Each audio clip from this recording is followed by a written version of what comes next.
Hi, in this video we shall see how to use the ST-BLE sensor for HS Datalog. First we click connect to a device and wait to the device to appear. So the first device is our device, so we click on the device and wait for the device to get connected. So it takes some time to get connected. So once it's connected, you will get a window like this. So in this video, basically you have the CPU usage, the battery level, and all the list of sensors available. So basically we have 9 type of sensors available, which is 0 to 8.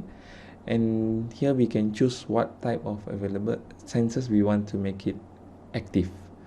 So basically in this I will make most of the except for one. I will make all the sensors to be active except for one.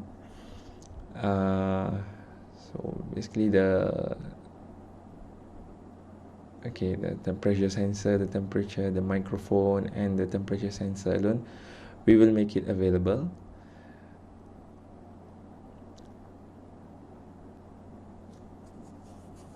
And next we will start to log the data. Okay, for this firstly we will name our application name. The name can be anything which we want to put. In this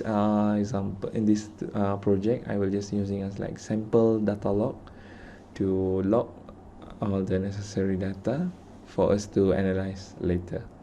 And next is the application description.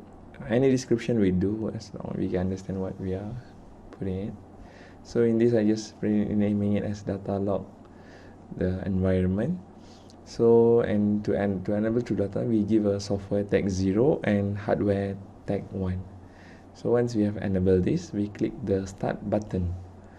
So when you click the start button, what happens is that our sensor STWIN kit will start to log all the data, and this depends on, we can leave it for a long period of time, but in this project I'm just enabling it for around 30 seconds to capture the data. So after 30 seconds, I just stop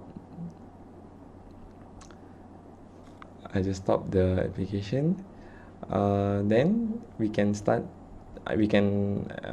remove the SD card and analyze the data in our PC.